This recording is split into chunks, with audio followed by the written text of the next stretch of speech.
For indirect test, this test not involve sample preparation. Okay, not involve sample preparations, and which is sample preparation is very normally is costly, and this test is some of test is non-destructive test, is or some people call as a NDT. So this test normally is easier and is cheaper because comparatively cheaper to this direct test. So a few tests that can be considered as an indirect test is point load test, Schmidt hammer test, Slake durability index test, Brazilian test, and ultrasonic test. Sometimes called that wave test. Okay, we start with the point load test.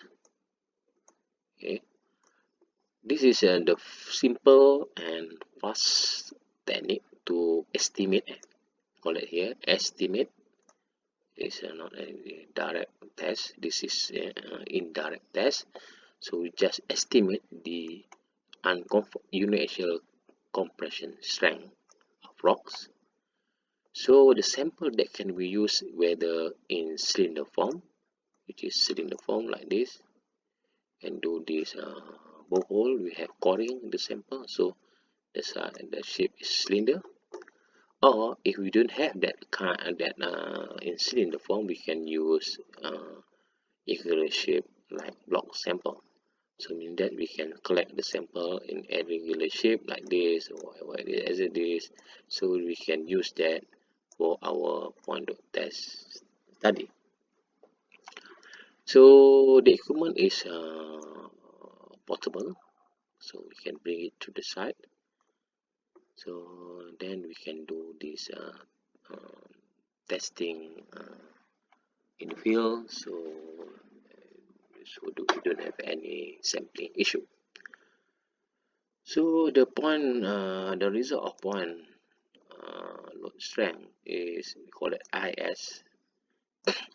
So that the IS point load index strength can use to estimate the UCS, unconfined compressive strength, by using this formula conversion of the uniaxial compressive strength equivalent to 24 times the IS on index strength. If the core of sample is 50 mm, if less than that, we can use that formula. So there's a few formulas that we introduced by the previous researcher.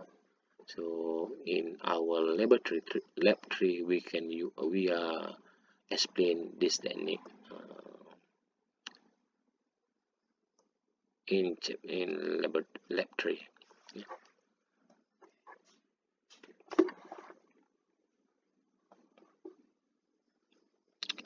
This is equipment of point load test, which is this is in digital. This is so you can use this, put the sample here. So this conical cone somewhere here, then you press this handles, and then until this rock failure.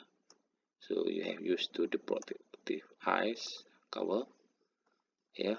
So because the failure is sudden and louder, yeah, the sound is loud.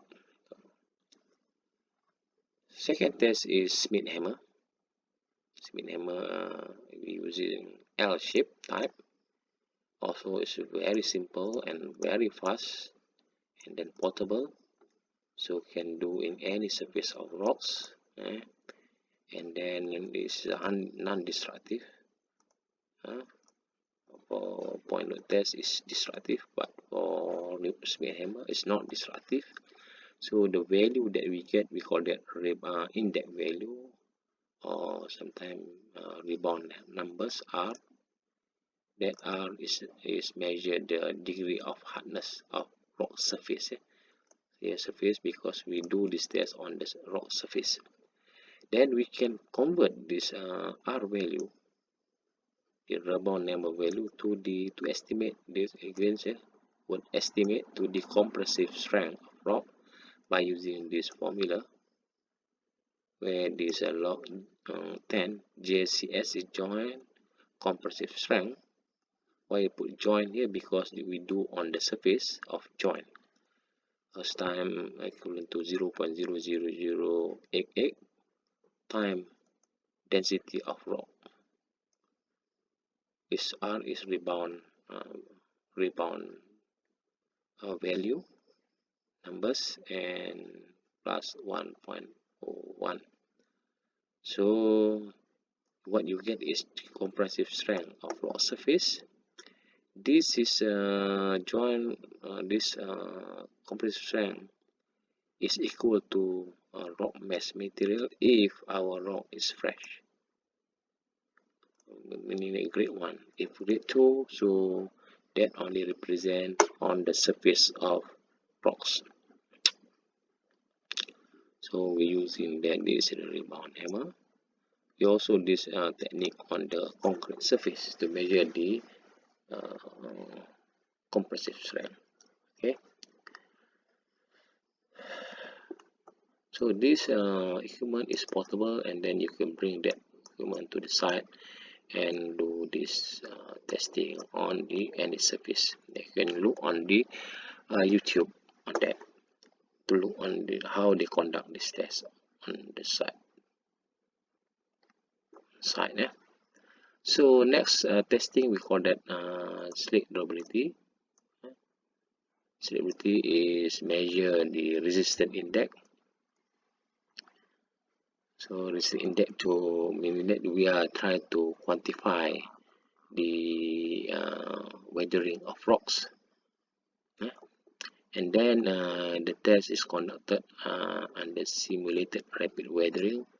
So try to make a very rapid weathering condition by drying and wetting cycle with the aberrations. Yeah. So softer and weathered, highly weathered rock slip easily, and slip durability IS is less than 80. Okay. So for harder rocks, normally is IS index. I is index for slip. So index for slip is above 90 if our rock is unwetted. So as you know, weathering affect the strength. So and the degree, this degree of weathering can be assessed by using this technique. So this is the equipment that we use.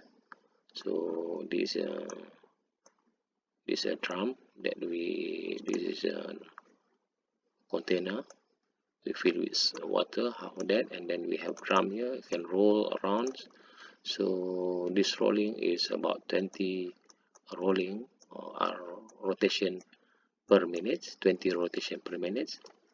So this is motor, this is motor, and then this is another drum. So you put yours in this drum with your samples. The sample size around 40 to 60 gram. 60 gram. So you have to put 10 numbers of sample in this drum. Then you do for 10 minutes, and then you dry again, and then you repeat another 10 minutes. So at the end you can see if this rock is able to disintegrate their minerals, so mean that rock is not strong. So this slake durability is important to quantify the weathering effects. So another technique is we call that Brazilian test, which is indirect test against. So Brazilian test is a tensile test, which is tensile mean we have our the direction of load is in the is again not if compression is like this, in so but Brazil tensile is in the pull apart. Yeah, so what happen is, how to do this testing is we can do indirectly by using this one.